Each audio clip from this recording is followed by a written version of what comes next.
It's December 31st. Everyone's making resolutions they won't keep, promising to become better versions of themselves.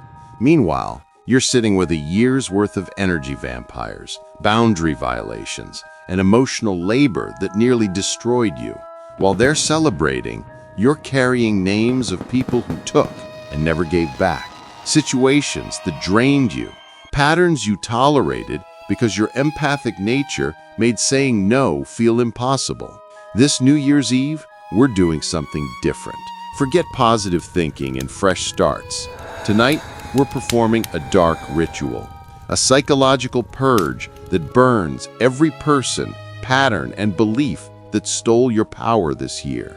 No forgiveness required, no light and love, just fire and freedom. Society tells empaths that our sensitivity is our gift, that feeling deeply makes us special, that absorbing everyone's emotions is somehow noble. They dress up your exploitation as enlightenment, call your exhaustion compassion, frame your depletion as spiritual advancement. That's a lie designed to keep you giving until there's nothing left. Your empathic nature isn't a superpower. It's a vulnerability that people have learned to exploit, and this year, you let them. You've been taught that holding grudges is toxic, that releasing means forgiving, that the high road requires you to wish well on people who harmed you. Every spiritual guru and self-help book says let it go with love and light, but your nervous system doesn't work that way. Your brain has been recording every violation, every manipulation, every time someone used your empathy against you. That data is stored in your body as unprocessed emotional weight. Pretending to forgive doesn't delete the file, it just buries it. The psychology of true release isn't gentle. It's not meditation and affirmations. It's acknowledging the harm, naming what was taken, and consciously deciding that the people and patterns that drained you get nothing more. Not your energy, not your thoughts, not even your forgiveness. This December 31st ritual is about severance, not healing, severance. You're not trying to understand why they did it or find compassion for their wounds. You're cutting the energetic cords that still connect you to everyone who treated your empathy like an all-you-can-eat buffet. Meet Sarah, who spent this entire year being the emotional support system for friends who never once asked how she was doing. Every crisis, every breakdown, every 2 a.m. text, Sarah showed up.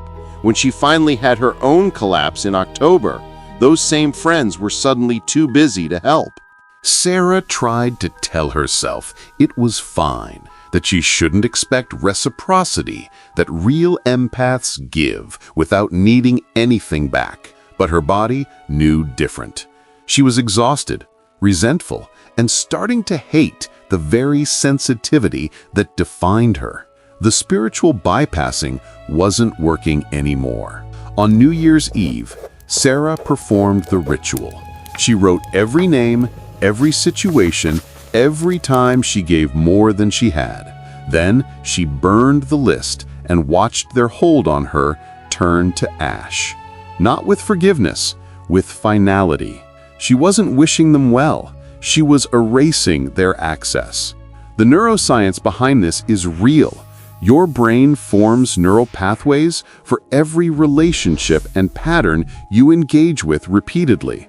Those pathways stay active even after the relationship ends. Your nervous system keeps running the program, wondering if you should reach out, replaying conversations, maintaining energetic connection to people who are gone. Burning the list isn't metaphorical magic. It's a psychological declaration that interrupts those neural pathways. You're telling your brain that these connections are terminated. The ritual gives your mind a concrete endpoint, something it can process and file as complete. Closure you create yourself. Think about Marcus, whose family used his empathy as a doormat all year. Every holiday, every family crisis, every emotional dump, Marcus absorbed it all because saying no felt cruel. His mother guilt-tripped him. His siblings took advantage. His empathic nature became their free therapy service. By December, Marcus was so depleted he could barely function. But when he tried to set boundaries, his family accused him of being selfish, of abandoning them in their time of need. His empathy was being weaponized to keep him compliant. The more he gave, the more they expected. On December 31st, Marcus wrote their names and burned them. He didn't tell them, didn't explain, didn't ask permission. He just severed the expectation that his energy belonged to them. Come January 1st, he stopped answering every call, stopped showing up to every crisis. He chose himself. This is what empaths are never taught. Your sensitivity doesn't obligate you to anyone. Feeling someone's pain doesn't mean you have to fix it. Understanding why someone hurt you doesn't mean you have to give them another chance. Your empathy is yours to give and yours to withdraw. The dark ritual on New Year's Eve is about reclaiming that choice. You're not becoming cold or closed off. You're becoming sovereign. You're taking back the power you've been hemorrhaging to people who never valued it in the first place. The habit most empaths have is emotional hoarding. You hold on to people long after they've shown you who they are. You keep extending chances, making excuses, trying to see their perspective. Your brain convinces you that abandoning them would make you like them, unkind, uncaring, selfish. But there's a massive difference between cruelty and boundary. Cutting someone off who's been draining you isn't mean, it's survival. Your empathy has been keeping you hostage to people who would never do the same for you. The ritual breaks that pattern. Consider Elena, who maintained a friendship with someone who only called when she needed something. For 3 years, Elena was the emotional dumping ground. The friend never remembered Elena's birthday, never asked about her life, never showed up when Elena needed support. But Elena kept answering, because empaths don't abandon people. On December 31st, Elena burned that friendship, not with anger, with clarity. She saw that her empathy had been exploited for years, and continuing to accept breadcrumbs was teaching this person that Elena's energy was worthless. The ritual made the decision final. No more chances. The psychology of empathic depletion is cumulative. Every time you override your boundaries to accommodate someone else's feelings, you store a small amount of resentment. You tell yourself you're being kind, but your body is keeping score. By the end of the year, you're carrying a massive emotional debt that nobody intends to repay. The December 31st ritual is debt forgiveness, but you're forgiving yourself, not them. You're releasing the belief that you owed them your energy in the first place. You're burning the receipts you've been keeping, hoping they'd one day acknowledge what they took. They won't, so you stop waiting. Think about the concept of energetic cords, psychological connections that keep you tethered to people even after physical separation. These aren't mystical, they're cognitive. Your brain maintains relationship models for everyone you've been close to. Those models stay active, consuming mental resources until you consciously dissolve them. Traditional therapy says to process and understand. The dark ritual says to sever and move on. You don't need to understand why your ex treated you poorly or why your friend betrayed you. You just need to cut the cord that's still feeding them your mental energy months or years later. Rachel spent this year thinking about someone who hurt her 2 years ago. Not obsessively, just regular intrusive thoughts. Wondering if they ever felt bad, if they thought about her, if they realized what they did. Her brain was still running the relationship program even though the person was gone. On New Year's Eve, Rachel burned their name with one intention. I no longer give you real estate in my mind. Not closure through conversation, closure through eviction. By January, the intrusive thoughts had decreased by half. By February, they were gone. The ritual worked because it gave her brain permission to delete the file. The confidence that comes from this ritual isn't loud or aggressive. It's quiet and absolute. You stop explaining yourself to people who used your empathy against you. You stop hoping they'll change or apologize or finally see your value. You simply remove them from your energetic field and move forward. Here's the truth most spiritual communities won't tell you. Some people don't deserve your empathy. Some people weaponize your sensitivity to control you. Some relationships are parasitic, and the most enlightened thing you can do is end them without guilt. The New Year's Eve ritual is permission to be done. Done explaining, done giving chances, done carrying people who wouldn't carry you. You're not becoming jaded, you're becoming discerning. You're learning that your empathy is valuable and should be reserved for people who honor it. Think about David, whose partner spent the year gaslighting him about his empathic reactions. Every time David expressed hurt, his partner called him too sensitive, too emotional, too much. His empathy became a character flaw his partner used to avoid accountability. By December, David doubted his own perceptions. On December 31st, David burned that relationship. Not just the person, but the voice they'd installed in his head that said his sensitivity was a problem. The ritual wasn't about them anymore. It was about extracting their influence from his self-concept, burning the internalized critic they'd created. This is the deepest level of the ritual, burning not just people, but the beliefs they implanted, the voice that says you're too much, the guilt they installed when you tried to set boundaries, the shame they attached to your needs. All of it goes in the fire. The psychology of internalized voices is powerful. When someone repeatedly tells you that your empathy is a flaw, your brain starts to believe them. Those messages become part of your internal dialogue. You carry their criticism long after they're gone.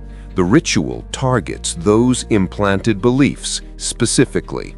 On this New Year's Eve, you're not just burning names, you're burning "you're too sensitive," "you're overreacting," "nobody else has a problem with this," "you're being dramatic." Every invalidation that made you doubt your empathic perception goes into the fire.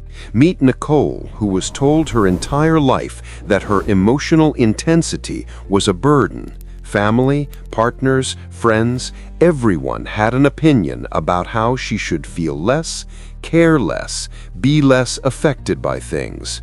By this December, Nicole had learned to numb herself just to be acceptable to others.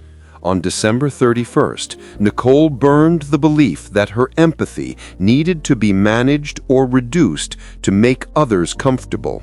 She didn't burn people, she burned the idea that she was the problem. The ritual was self-reclamation. By New Year's Day, she felt like herself for the first time in years. The transformation isn't instant. Burning the list doesn't immediately delete all triggers or memories, but it creates a psychological turning point. A moment where you consciously decided that these people and patterns no longer get to define you, drain you, or dictate how you use your empathy. The ritual works because it's active rather than passive. You're not waiting to heal or hoping to forgive. You're taking deliberate action to sever connections that your empathy kept alive past their expiration. Your brain responds to action. Ritual gives it something concrete to process. Think about the New Year's resolutions most people make. Be more positive, let go of negativity, start fresh. Those resolutions fail because they're passive. They don't address the active chords still draining you. The dark ritual succeeds because it's a definitive act of severance with psychological weight behind it. As you write each name, each situation, each pattern that stole your power this year, you're externalizing internal weight, getting it out of your body and onto paper. Then, watching it burn creates a visceral sense of completion your nervous system can recognize and integrate. This isn't about revenge or wishing harm. It's about energetic hygiene. You're clearing out emotional toxins that accumulated in your system because your empathy made you overabsorb other people's chaos. The fire is purification, burning away what was never yours to carry. Some of what you burn will be people you loved. That's okay. Love doesn't mean accepting mistreatment. You can acknowledge that someone mattered while also acknowledging that they drained you. Both things can be true. The ritual honors both truths without requiring you to maintain the connection. The confidence of the empath who's performed this ritual is different. You're not harder or colder, you're boundaried. You still feel deeply, but you've learned that feeling someone's pain doesn't obligate you to fix it. Understanding someone's wounds doesn't mean accepting their behavior. By the time the fire burns out, you've created space that was occupied by people who didn't deserve it, energy that was being siphoned by patterns you tolerated, attention that was stuck on situations you couldn't change. All of it cleared, creating room for what actually serves you. January 1st doesn't bring a new you.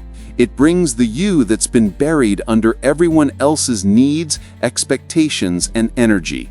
The ritual doesn't create change, it reveals what was always there under the weight of what you've been carrying for others.